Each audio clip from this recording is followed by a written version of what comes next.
Gunung Srandil. Bagi sebagian orang, nama ini mungkin hanya sekadar sebuah titik kecil di peta Jawa Tengah. Namun bagi masyarakat pesisir Cilacap dan sekitarnya, Gunung Srandil adalah tempat yang syarat akan misteri, mitos, dan cerita-cerita gaib yang diwariskan turun-temurun.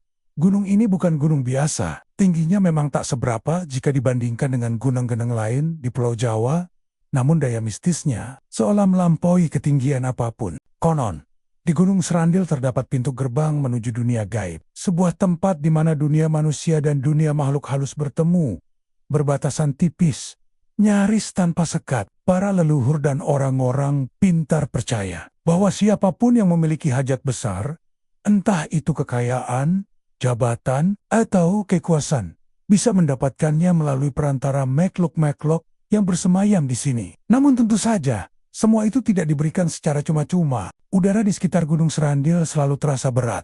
Meskipun matahari bersinar terik, angin yang bertiup di kawasan ini membawa aroma tanah basah bercampur bau kemenyan. Di malam-malam tertentu, terutama saat bulan purnama, sering terdengar suara gamelan mengalun samar dari dalam hutan. Tidak ada satupun manusia yang berani mencari sumber suara tersebut, karena sudah menjadi kepercayaan umum. Jika kau mendekat, kau tidak akan pernah kembali. Gunung Srandil juga menjadi tujuan utama para peziarah, para pelaku tirakat, dan mereka yang ingin mencari jalan pintas untuk menjadi kaya raya. Disinilah awal mula kisah gelap para nelayan kecil yang terdesak kemiskinan, akhirnya melakukan ritual pesugihan.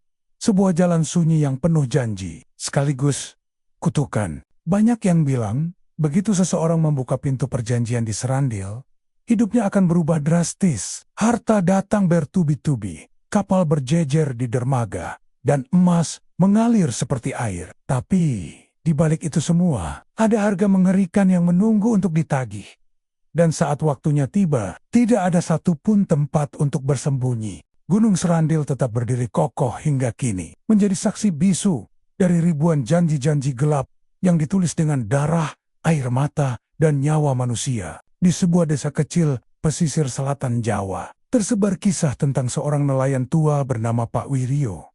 Ia dulunya hanyalah seorang nelayan biasa kapal reyot, jala robek, dan hasil tangkapan yang sering tak cukup untuk makan sehari-hari. Namun, entah bagaimana, dalam waktu singkat kehidupannya berubah drastis. Kapal lamanya digantikan perahu motor baru. Gudangnya penuh dengan hasil laut, mulai dari ikan kakap, udang galah, hingga lobster berukuran luar biasa. Bahkan konon, Pak Wiryo mulai menerima pesanan ikan dari restoran besar di kota. Penduduk desa awalnya hanya bisa berdecak kagum. Namun lambat laun, rasa iri berubah menjadi curiga, terutama setelah kejadian-kejadian aneh mulai bermunculan. Beberapa malam, ada yang melihat Pak Wiryo berangkat melaut saat langit menghitam tanpa bulan, sendirian, tanpa jaring, tanpa lampu penerangan. Anehnya, saat fajar menyingsing, ia kembali dengan kapal penuh ikan segar, jauh lebih banyak dari nelayan lain yang berusaha keras semalaman. Desas-desus mulai beredar. Ada yang bilang, Pak Wiryo telah bersekutu. Ada pula yang bersumpah melihat sosok bayangan besar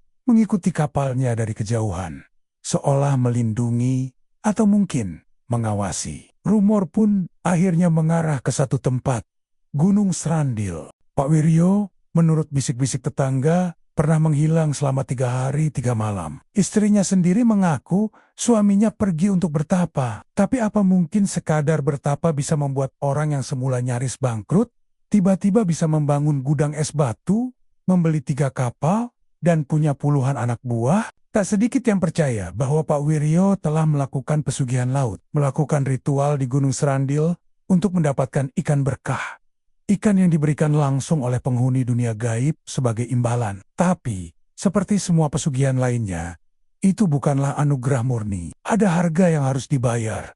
Dan bukan dengan uang. Beberapa nelayan tua membisikkan peringatan. Kalau kau kaya dalam semalam, bersiaplah miskin dalam sekejap. Tapi kalau kekayaanmu dari pesugihan, bersiaplah kehilangan yang lebih berharga daripada sekadar harta. Dan benar saja, kebahagiaan Pak Wiryo tidak berlangsung lama. Anaknya yang masih kecil tiba-tiba sakit keras, tanpa sebab yang jelas. Setiap malam, keluarga mereka mendengar suara-suara aneh di atap rumah, seperti langkah kaki basah yang mondar-mandir, disertai aroma amis laut yang menyengat. Pak Wiryo mencoba berbagai cara, dari pengobatan medis hingga memanggil dukun kampung. Tapi hasilnya nihil. Anaknya kian kurus, tubuhnya dipenuhi bintik-bintik hitam, matanya kosong menatap langit-langit rumah. Sampai suatu malam, suara dari kegelapan berbisik di telinga Pak Wiryo.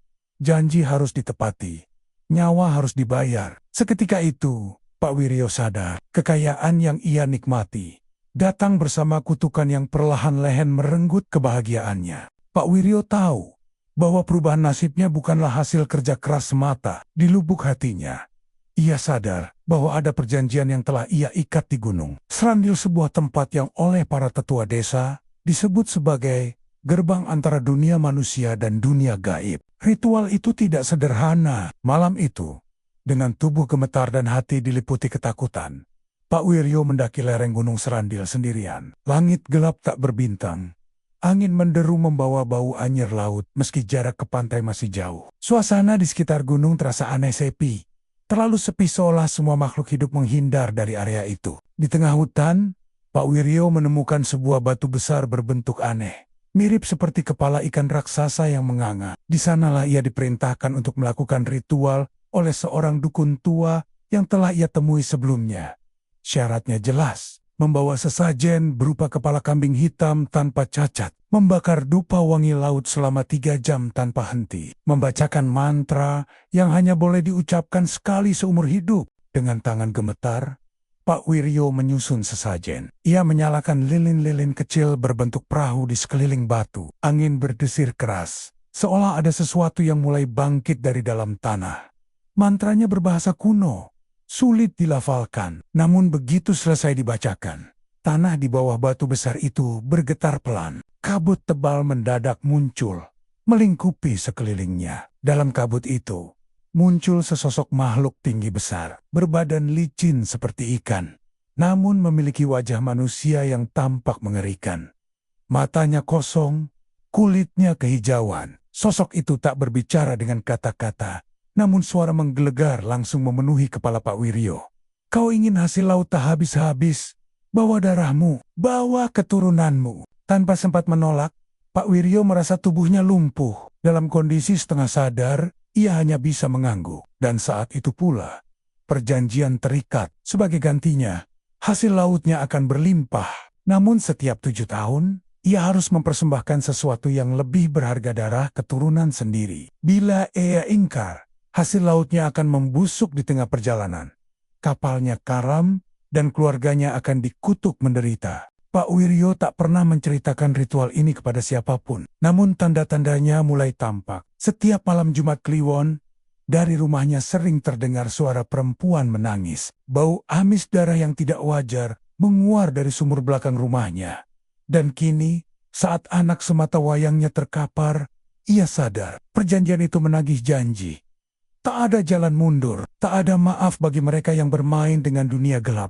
Beberapa bulan setelah ritual mengerikan itu, kehidupan Pak Wiryo memang berubah drastis. Kapal-kapal nelayannya selalu kembali dengan muatan penuh. Bahkan ketika nelayan lain mengeluh hasil tangkapan menurun akibat cuaca buruk, perahu milik Pak Wiryo tetap membawa pulang ikan-ikan besar dan mahal. Namun, seperti janji yang diucapkan di bawah kabut Gunung Serandil malam itu, kutukan mulai menampakkan wujudnya. Awalnya, istri Pak Wiryo, Bu Marni, mengeluh sering mendengar suara bisikan aneh di malam hari. Setiap dini hari, suara itu memanggil-manggil namanya dari arah sumur belakang rumah. Semula ia mengira itu hanya halusinasi akibat kelelahan, hingga suatu malam ia melihat sesosok bayangan tinggi berambut panjang berdiri di pinggir sumur. Sosok itu menangis terseduh-seduh. Suaranya parau, seperti berasal dari dalam tanah. Tak hanya Bu Marni, anak semata wayang mereka, Seno, pun mulai sering sakit-sakitan. Tubuhnya mendadak panas dingin. Namun setiap kali dibawa ke dokter, hasil pemeriksaan selalu menunjukkan bahwa ia sehat.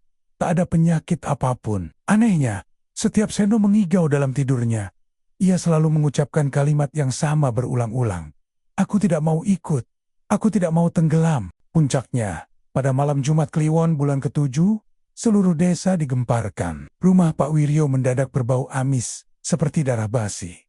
Lampu-lampu rumah mereka padam tanpa sebab. Para tetangga yang penasaran berbandong-bandong mendekat. Namun begitu melangkahkan kaki ke halaman rumah Pak Wiryo, tubuh mereka seolah berat luar biasa. Napas terasa sesak dan bulu kuduk berdiri. Beberapa warga mengaku melihat sosok bayangan besar melayang di atas atap rumah, berwarna hitam legam dengan mata merah menyala. Sosok itu mengawasi rumah Pak Wiryo, seolah sedang menunggu sesuatu. Pak Wiryo sendiri malam itu hanya bisa duduk diam di ruang tamu, memeluk tubuh Seno yang menggigil ketakutan. Ia tahu waktunya hampir tiba. Ia tahu bahwa perjanjian itu meminta pembayaran. Tapi bagaimana mungkin ia harus menyerahkan darah anak kandungnya sendiri? Pilihan itu menggerogoti batinnya. Setiap malam, Pak Wiryo bermimpi buruk dalam mimpinya. Ia melihat Seno terjatuh ke laut dalam. Tubuhnya ditarik makhluk-makhluk mengerikan bermulut runcing. Dan ketika ia bangun, selalu ada bekas tangan berlendir di bantal Seno. Pak Wiryo mulai kehilangan akal. Ia mencoba berkonsultasi pada seorang kiai di desa seberang. Tapi jawaban sang kiai justru membuatnya semakin putus asa. Perjanjian pesugihan tidak bisa dibatalkan tanpa pengorbanan lebih besar. Kini, semua yang ia perjuangkan rumah besar, kapal banyak, harta berlimpah hanya terasa seperti kutukan. Satu persatu, kebahagiaan yang ia pikir telah ia genggam, berubah menjadi jerat mengerikan yang menuntut darah keturunannya sendiri. Malam-malam panjang di rumah Pak Wiryo berubah menjadi malam penuh teror. Tangisan Seno, bau amis darah, bisikan dari sumur, semuanya seolah menjadi pertanda.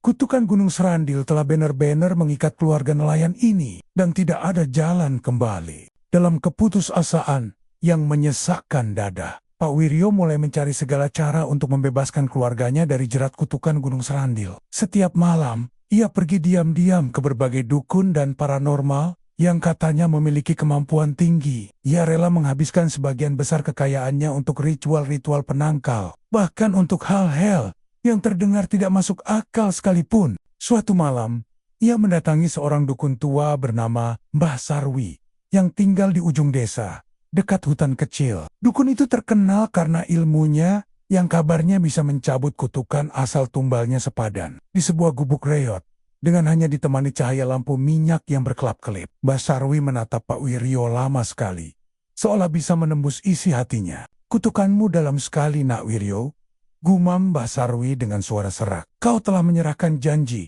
pada penjaga Gunung Serandil. Mereka tidak akan berhenti sebelum mengambil apa yang dijanjikan." Pak Wiryo berlutut memohon. Ia berjanji akan membayar berapapun, menyerahkan apapun, asal anaknya tidak diambil. Mbah Sarwi mengangguk lambat, lalu memberikan syarat. "Kau harus memberikan sesuatu yang lebih berharga daripada darah keturunanmu. Jika tidak, kau akan melihat keluargamu hancur di depan matamu." Syarat itu membuat dada Pak Wiryo sesak. Apa yang lebih berharga dari darah anak sendiri? Ia pulang malam itu dengan hati remuk, hanya untuk menemukan pemandangan yang membuat darahnya membeku. Bu Marni, istrinya, ditemukan pingsan di ruang tengah. Tubuhnya membiru, matanya kosong terbuka, dan di lehernya ada bekas cengkeraman tangan hitam berlendir. Seno, anaknya, bersembunyi di bawah meja. Tubuhnya kotor dan penuh luka cakaran. Di sekeliling rumah, suara-suara aneh berkumandang. Ada tawa perempuan, isakan anak kecil, dan derap langkah kaki yang tak berwujud. Dengan tubuh gemetar, Pak Wiryo mengambil keputusan yang tak pernah ia bayangkan. Ia menyiapkan sebuah ritual pemindahan kutukan, seperti yang diajarkan Mbah Sarwi. Ia harus menukar kutukan itu dengan korban baru. Malam itu, Pak Wiryo pergi ke pelabuhan kecil, mencari korbannya. Ia berencana mempersembahkan seorang nelayan muda pendatang, seorang anak yatim piatu yang baru saja bergabung dengan kelompok nelayannya. Dalam pikirannya, ia membenarkan tindakannya sendiri. Lebih baik satu orang asing daripada kehilangan darah dagingnya sendiri. Namun, sebelum rencana itu terlaksana, sesuatu yang lebih mengerikan terjadi. Saat Pak Wiryo kembali ke rumah, membawa korbannya dengan tipu muslihat, ia mendapati rumahnya sudah rata dengan tanah. Seperti disapu badai, hanya tersisa reruntuhan hitam gosong. Di tengah reruntuhan itu, tergeletak tubuh Bu Marni dan Seno. Dia membeku tanpa nyawa. Di atas puing-puing itu, berdiri sesosok bayangan hitam raksasa dengan mata merah membara, menatap lurus ke arah Pak Wiryo. Kutukan itu sudah memutuskan, dan kini tak ada lagi yang bisa ia tukar. Tak ada lagi yang bisa ia selamatkan. Yang tersisa hanya penyesalan dan bayang-bayang azab yang menunggunya di Gunung Serandil. Setelah kehilangan segalanya, Pak Wiryo menjadi seperti mayat hidup. Setiap hari, ia berjalan tanpa arah di sekitar pelabuhan dan desa, dengan pakaian kompang camping dan wajah kosong, tak bersinar. Orang-orang mulai menjauhinya, membisikkan fitnah dan ketakutan. Mereka percaya bahwa Pak Wiryo telah membawa kutukan dari Gunung Serandil ke desa mereka. Tiap malam, suara tangisan Seno dan jeritan Bu Marni seakan memanggil-manggil dari balik bayangan. Rumah-rumah warga mulai diganggu. Perahu nelayan sering terbalik tiba-tiba, meski laut tenang. Hasil tangkapan laut membusuk begitu disentuh. Semua tanda mengarah pada satu sumber. Pak Wiryo, dalam keputusasaannya, ia kembali mendatangi Mbah Sarwi, berharap ada jalan lain untuk menghapus kutukan. Namun, sesampainya di gubuk tua itu, ia hanya menemukan abu hangus dan tanah retak. Seolah Mbah Sarwi telah menghilang di telan bumi. Tak ada lagi tempat berlari. Akhirnya, dalam putus asa mutlak, Pak Wiryo memutuskan untuk kembali ke Gunung Serandil. Ia percaya bahwa hanya dengan menyerahkan dirinya sepenuhnya, ia bisa mengakhiri semua penderitaan ini dengan membawa dupa, sesajen, dan tubuh renta yang nyaris tak mampu berdiri. Ia menaiki lereng Gunung Serandil yang malam itu diselimuti kabut tebal berwarna kebiruan. Di puncak gunung, di sebuah batu besar yang dulu tempat ia melakukan ritual pesugihan pertama, Pak Wiryo bersimpuh. Suara gemuruh tanah mengguncang kakinya. Dari balik kabut, muncul sosok makhluk tinggi besar, berwujud campuran manusia dan binatang. Bermata merah menyala dan bertaring panjang. Sudah kau rasakan harga dari keserakahanmu? Suara itu menggelegar di telinga Pak Wiryo. Bukan melalui mulut, melainkan langsung menghantam pikirannya. Pak Wiryo menangis meraung, memohon ampun. Tapi makhluk itu tidak peduli. Perlahan, makhluk itu melilit tubuh Pak Wiryo dengan kabut pekat. Ia tidak bisa bergerak, tidak bisa bernapas, seolah-olah udara di sekitarnya berubah menjadi racun. Dosa yang terikat dengan darah hanya bisa ditebus dengan darah pula. Bisik makhluk itu di dekat telinganya. Pak Wiryo merasakan tubuhnya remuk perlahan. Setiap tulangnya seakan dipilin dan dipatahkan. Ia ingin berteriak, tapi suara tertelan dalam pusaran kabut. Tubuhnya menghilang perlahan ke dalam tanah, menyatu dengan Gunung Serandil, menjadi bagian dari kutukan yang akan terus mengintai siapa saja yang mencari pesugihan di tempat itu. Malam itu, sebuah badai aneh melanda desa. Orang-orang hanya bisa berdoa, berharap mereka tidak menjadi korban berikutnya. Dan sejak saat itu, legenda baru pun lahir. Siapapun yang melakukan pesugihan di Gunung Serandil, tanpa memenuhi tumbal yang dijanjikan, akan diseret menjadi bagian dari arwah penjaga gunung, abadi dalam penderitaan tanpa akhir. Sejak kepergian Pak Wiryo secara misterius, desa nelayan itu tidak pernah lagi sama. Laut yang dulu bersahabat kini menjadi liar dan penuh kemarahan. Angin yang bertiup selalu membawa bisikan aneh, seolah memanggil-manggil dari dasar samudra. Anak-anak kecil yang bermain di pantai sering berteriak histeris, mengaku melihat sosok bayangan berwajah rusak berjalan di atas air,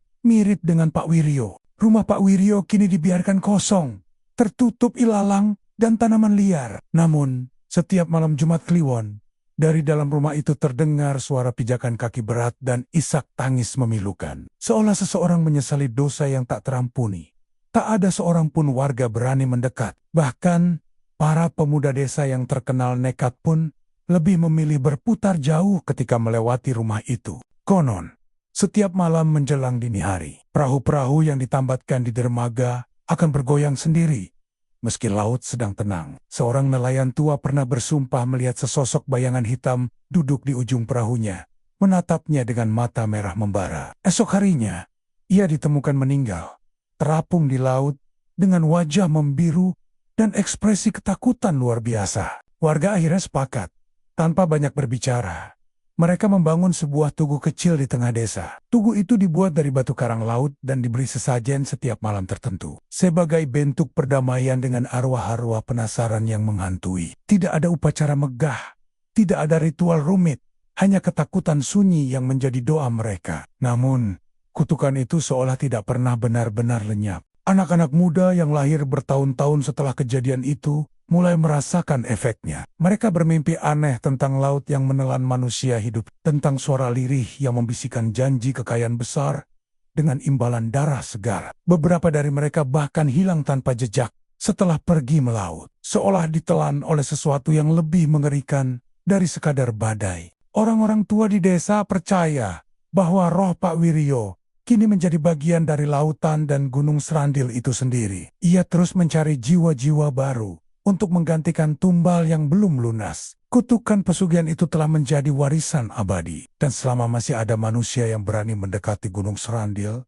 dengan niat serakah, selama itu pula, kutukan darah akan terus mengalir, membawa penderitaan turun-temuran yang tak berkesudahan. Di suatu malam sunyi, saat ombak bergulung perlahan ke pantai dan kabut tipis menari di udara, terdengar kembali suara itu. Bisikan lirih dari kejauhan. Berikan darahmu, atau ambil kesengsaraan ini selamanya. Desa itu tidak pernah benar-benar tidur lagi. Jadi, begitulah kisah menakutkan tentang pesugihan Gunung Kemukus dan kutukan mengerikan yang diwariskan oleh Pak Wiryo. Ritual yang seharusnya membawa kekayaan justru membawa penderitaan abadi. Dan hingga kini, warisan kutukan itu masih mengintai desa nelayan tersebut. Jangan pernah koba-koba tergoda untuk mengikuti jejak mereka yang berani meminta sesuatu dari yang tak terlihat. Ingat, ada harga yang harus dibayar yang tak pernah sebanding dengan apa yang kita inginkan. Jika kamu ingin tahu lebih banyak kisah-kisah seram dan misteri lainnya, jangan lupa untuk klik like, share, dan subscribe ke channel ini. Karena lebih banyak cerita menyeramkan akan segera kami hadirkan untukmu. Ingin tahu lebih banyak tentang dunia gaib, ritual pesugihan, dan kisah-kisah menakutkan lainnya? Subscribe sekarang juga.